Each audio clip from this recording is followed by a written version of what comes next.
tudo bem? Primeiramente, queria pedir aí desculpas por não ter participado da nossa última aula, né? Infelizmente, eu tive aí uma gripe muito forte na semana passada e essa gripe deixou com uma febre muito alta e realmente eu fiquei sem voz na semana passada. Fiz o teste de Covid, não era Covid, mas conversei bastante com a professora Flávia e com o professor Robson e eu não tinha condições, né, de participar da aula ao vivo. Estou aqui agora gravando nossa última aula para que a gente possa finalizar aí com chave de ouro os assuntos. Já estou bem melhor, a minha voz ainda continua um pouco falhando, mas acredito que dê tudo certo aqui para a gente finalizar a apresentação. Então, hoje, o que a gente vai falar? A gente vai falar um pouquinho sobre as duas últimas unidades do livro, que foram aí a parte onde tem a parte de implementação, né, como fazer uma parte mais de implementação da nuvem, então onde a gente quer colocar os nossos serviços lá, como é que a gente faz alguma parte de verificar se a nuvem está aderente ao nosso negócio ou não, alguns custos de operações e depois no final uma parte ali de utilização de modelo multi-cloud. E uma pequena introdução, então, antes de iniciar uma implementação de serviço em nuvem. E assim como é feito em um bom processo de seleção, é muito importante que a empresa utilize documentos que ajudem na seleção do provedor de serviço em nuvem, que irá melhor prestar o serviço com base nos requisitos solicitados pelo cliente. Ou seja, uma vez que a gente já teve o conhecimento do que é nuvem, agora a gente começa a ver como então fazer uma análise da melhor nuvem e uma análise de que realmente se a nuvem é o melhor caminho para a nossa empresa. E tem alguns documentos que nos ajudam a fazer essa criação e também ter essa decisão, né? E como diz ali, para isso é muito comum vermos a utilização de dois documentos que ajudam e muito a escolha dos serviços a serem utilizados, que é a RFI, ou Requisição de Solicitação de Informação, ou a RFP, que é uma solicitação de proposta.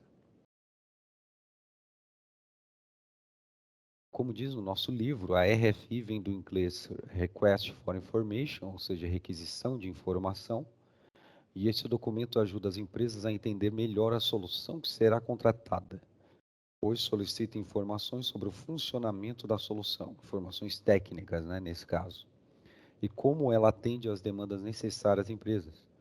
Com isso, ela tem mais clareza sobre aquilo que ela pretende contratar. Então, esse documento é um documento que vem e ele tem alguns padrões na internet, né, que a gente pode depois pesquisar e buscar, mas são documentos que a gente consegue fazer requisição de informações sobre o provedor, por exemplo, se o provedor tem redundância de data center, se o provedor tem certificações de data center, aquelas tier que a gente conversou nas outras aulas. Então, são requisições que a gente consegue mandar, né? Então, a gente consegue mandar esse documento para o provedor e aí o provedor faz essa devolutiva. Logicamente, tem provedores, né, como a Amazon e Microsoft, que não vão fazer, a gente não tem esse contato e esse acesso para que eles façam o preenchimento dessas informações. Mas, caso a empresa queira trabalhar com representantes comerciais, né, empresas que trabalham com parceria com esses grandes players de nuvem, a gente consegue fazer a utilização desses documentos. Esses documentos não são exclusivos do cloud computing, mas sim são utilizados aí na aquisição de várias ferramentas, né? Então aqui, nesse caso, é um documento que nos ajuda bastante a entender aquilo que a gente precisa e se a empresa que a gente está contratando ou o provedor que a gente está contratando contém essas informações que a gente tanto necessita. A RFP vem do inglês Request for Proposal, ou seja, a solicitação da proposta, e esse documento é um tipo de apontamento de licitação usado para requerer propostas de prováveis fornecedores de serviço. Então, aqui já é uma proposta realmente, um documento mais detalhado da proposta que vai ser feita para a utilização daquele serviço, enquanto o outro era um documento mais técnico, né, de requisição de informações técnicas. A RFP sempre é utilizada após uma RFI. Uma RFI é feita para adquirir informações sobre a solução pretendida. Diferente da RFI, que pode ser utilizada para fazer uma primeira abordagem e descartar fornecedores que não atendem aos requisitos, a RFP é mais detalhada no quesito de funcionalidades e necessidades da empresa. Para isso, é muito comum vermos a utilização de dois documentos que ajudam muito a escolha do serviço a ser utilizado, que é a RFI e a RFP, né? Então, são dois documentos aí que nos ajudam para entender melhor não somente uma aquisição de nuvem, mas também de qualquer ferramenta aí de TI, como um ERP ou algum software que a empresa for utilizar.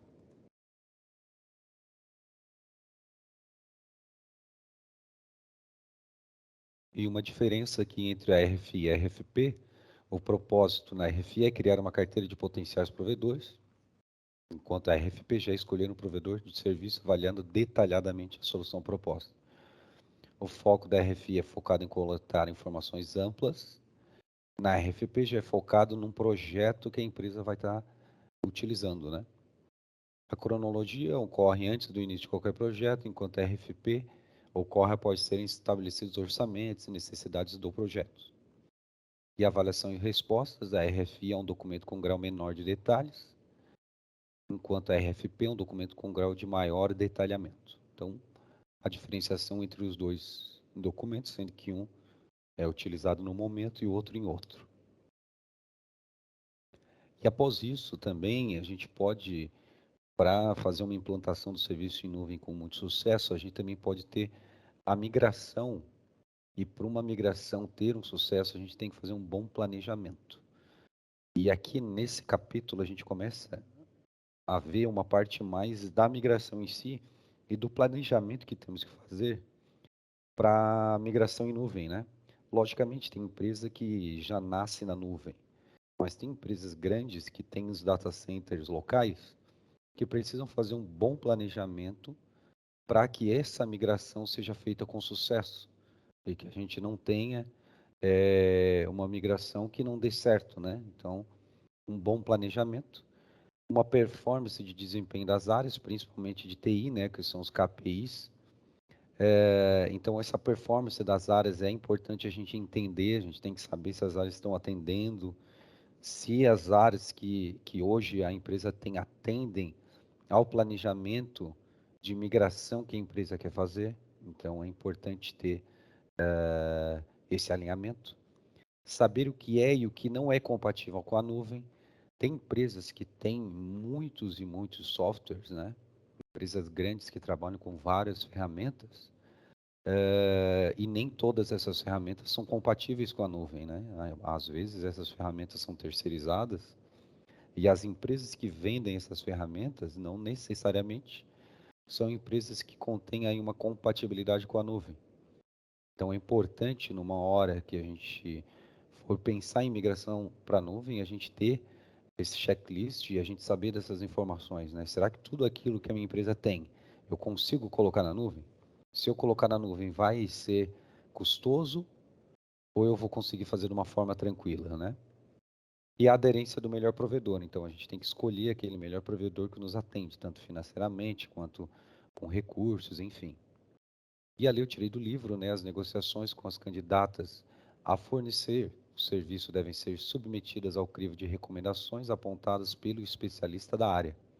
Com esse cuidado, aumenta a possibilidade de efetuar uma boa escolha da melhor plataforma, ou pelo menos daquela que mais se adequa às necessidades da empresa em particular.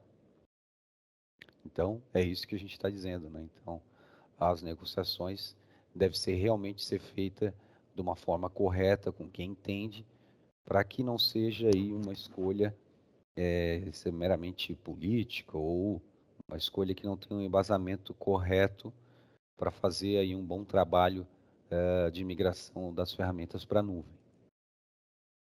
E aqui diz um pequeno checklist que é o que tem no nosso livro, né?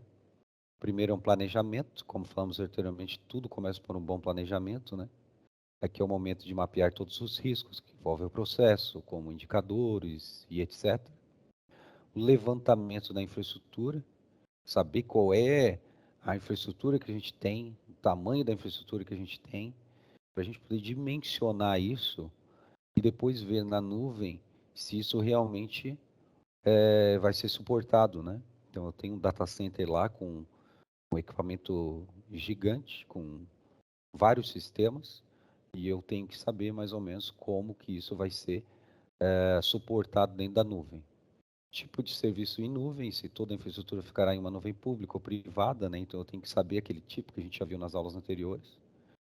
Seleção do provedor, novamente a gente tem que selecionar o provedor que mais se adere aos negócios da empresa, né?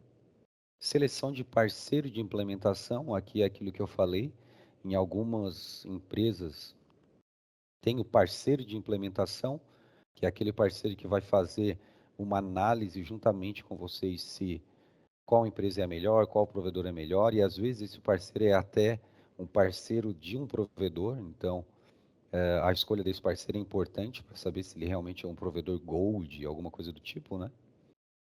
Redesenhar a arquitetura, na maioria das vezes, uma vez que a gente migra o que está no data center local para a nuvem, a gente faz um redesenho da arquitetura, não fica, é muito difícil a gente migrar como está no data center local diretamente para a nuvem, até porque a nuvem tem a sua particularidade, né? Tem as suas arquiteturas e infraestruturas diferentes, então a gente tem que redesenhar como vai funcionar lá, desde um simples IP que vai mudar até como vai ficar lá na nuvem isso, né? E padronizar políticas, né? Seria aí um checklist de verificação para que a gente tenha uma migração mais assertiva. A gente entra também nesse capítulo um pouquinho sobre os aspectos legais da nuvem. A gente fala um pouquinho de LGPD, que foi uma lei aí que entrou em vigor em 2018 e vem trazendo cada vez mais controle, né, para que as empresas tenham controle sobre os dados pessoais e dados sensíveis, tanto dos colaboradores das próprias empresas, quanto dos dados que estão trabalhando. Então, são dados importantíssimos que as empresas trabalham. Então, essa lei veio para que a gente tenha esse controle dessas informações. Então, a gente tem que saber que existem essas leis, tanto a lei LGPD quanto a GDPR e a CCA, que uma é europeia e outra dos Estados Unidos, né? Tudo referente à privacidade aí de dados.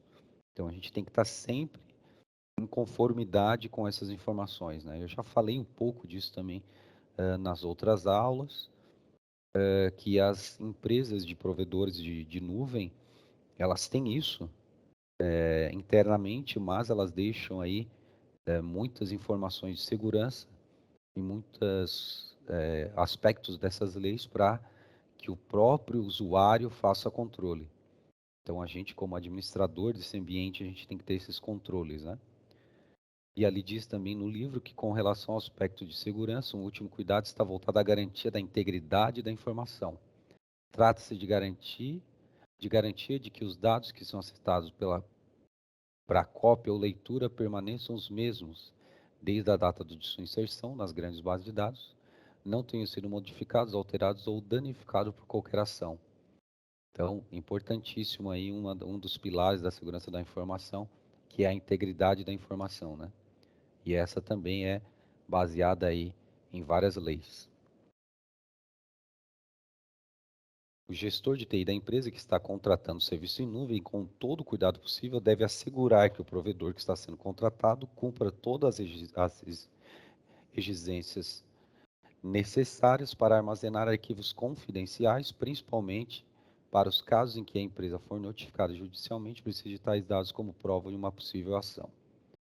Dependendo do quanto a informação é sigilosa, as empresas adotam um modelo híbrido, isso é muito importante, ó, em sua infraestrutura de TI, em que os dados de extrema relevância são armazenados em sua infraestrutura interna e os demais dados em nuvem.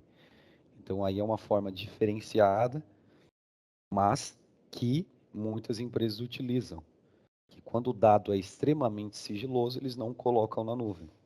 Eles deixam aí num data center local, em alguma infraestrutura separada. Uma das responsabilidades da área de TI da empresa é cobrar a regulamentação e o cumprimento da conformidade, o compliance, né? Evitando assim brechas de segurança, principalmente no que tange às causadas pelo próprio usuário quando este não lida com os dados de forma correta. Então, nessa parte do livro, ele fala um pouco sobre o quanto a gente, como administrador dos serviços em nuvem dentro da empresa, a gente tem que saber e tem que sempre estar atento às questões legais, principalmente com o tanto de segurança e de vazamento de dados que a gente vê nos noticiários, né? Então a gente tem que estar sempre atento a isso.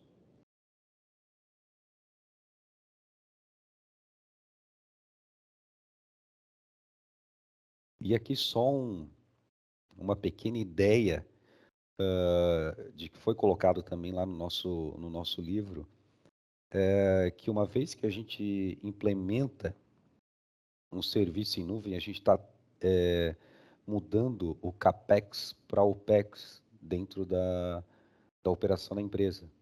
E aí ele diz, ó, a diferença do CAPEX e OPEX e como isso impacta na escolha de uma nuvem. CAPEX e OPEX são termos usados por companhias, principalmente no planejamento contábil. São siglas originadas da expressão em inglês.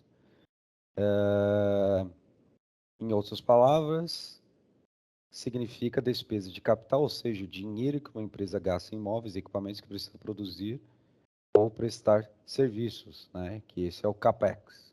Já o OPEX tem a ver com as despesas operacionais, melhor dizendo, todos os custos pertinentes com a feitura de bens e serviços de uma companhia.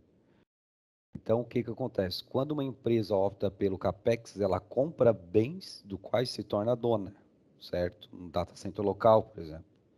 E no caso da nuvem, ela se torna um bem adquirido e passa a fazer parte do patrimônio da empresa.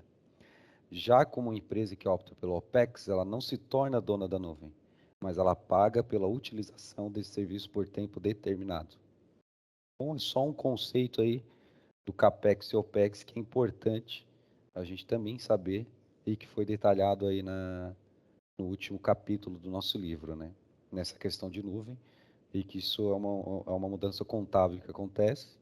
E é interessante que a gente muda uma forma de tecnologia e que também impacta muito lá na parte financeira, né? Também diz, a gente falou durante as aulas sobre muitos modelos de pagamento, sobre o modelo de pagamento, né, que a nuvem a gente paga conforme o uso. Falei várias vezes sobre isso. Mas tem alguns modelos de pagamento e aí a gente entra um pouco mais a fundo agora, né?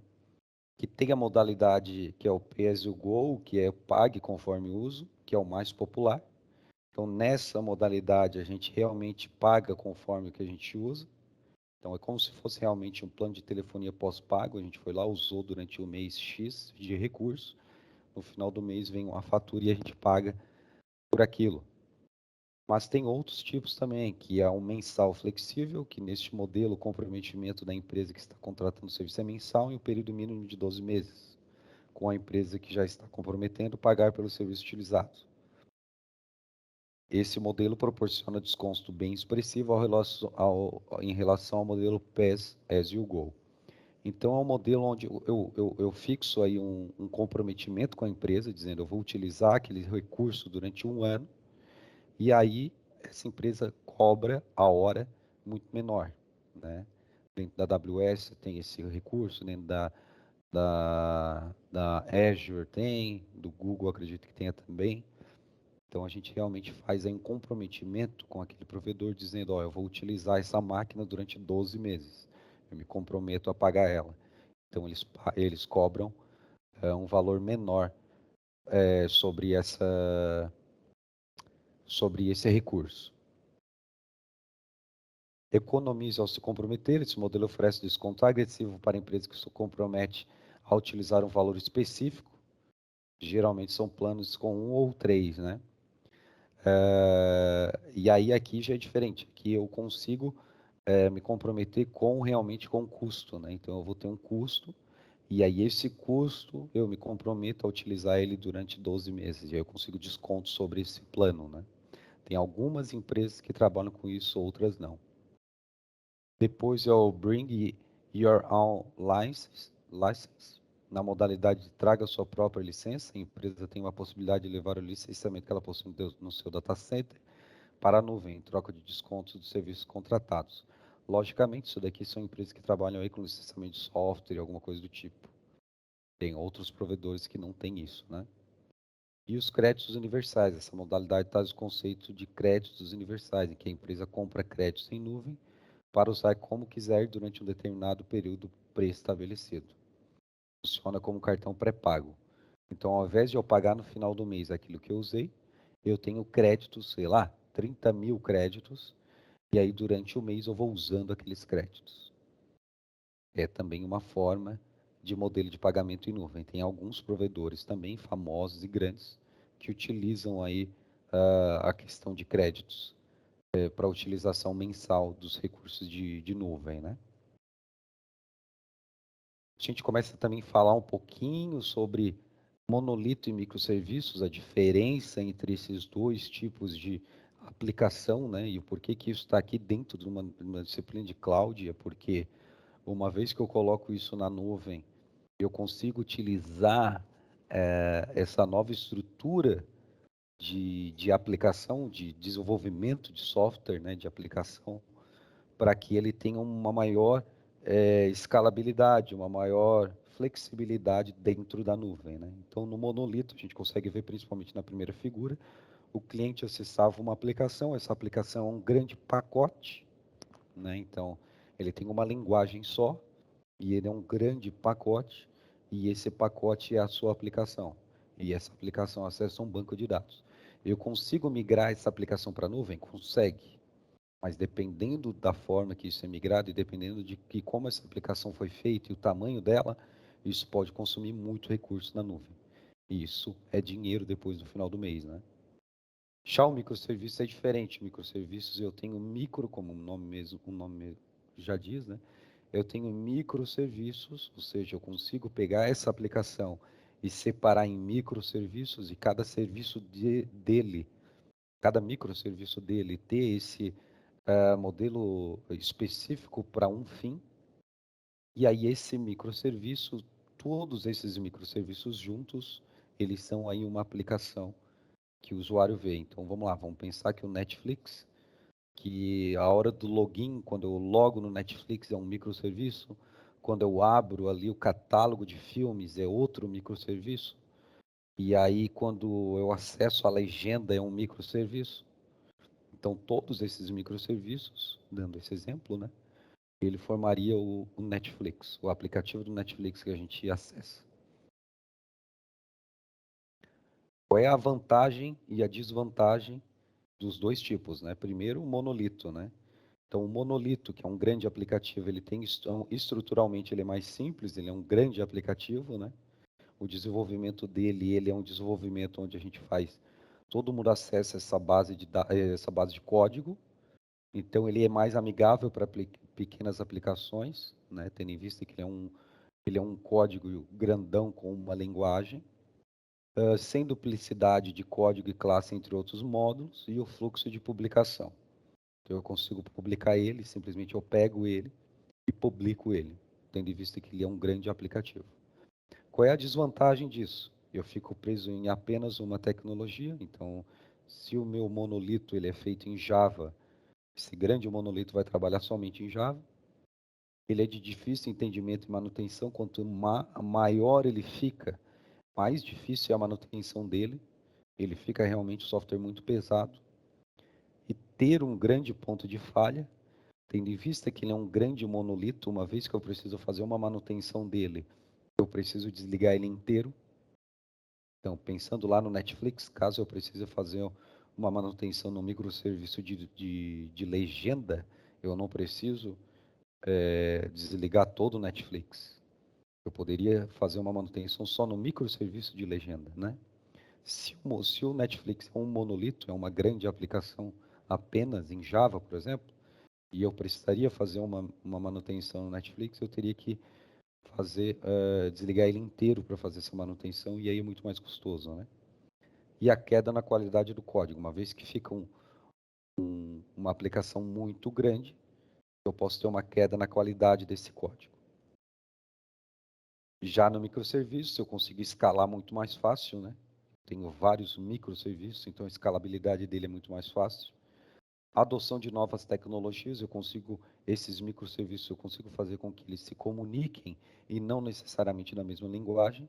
Tem padrões de comunicação, né? Então eu consigo fazer com um microserviço em Java se comunica com um microserviço em Go.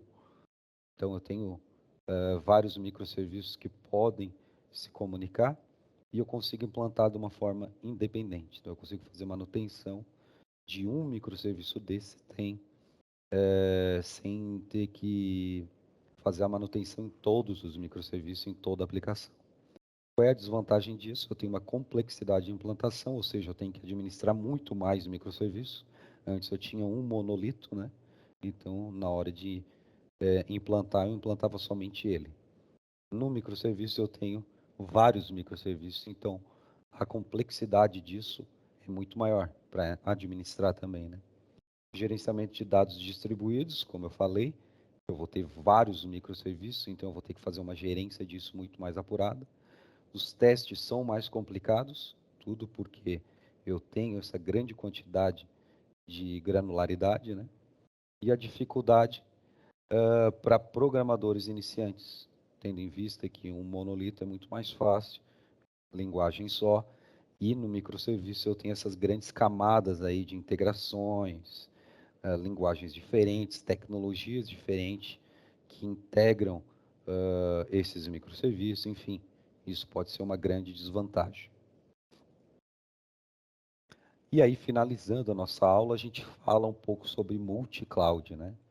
Eu tirei do site da VMware que o modelo multi-cloud, que veio ganhando força aí nos últimos tempos, é um modelo de computação em nuvem em que uma organização utiliza uma combinação de nuvens, que podem ser duas ou mais nuvens públicas, duas ou mais nuvens privadas, ou uma combinação de nuvem pública e privada e de borda, para distribuir aplicativos e serviços, né?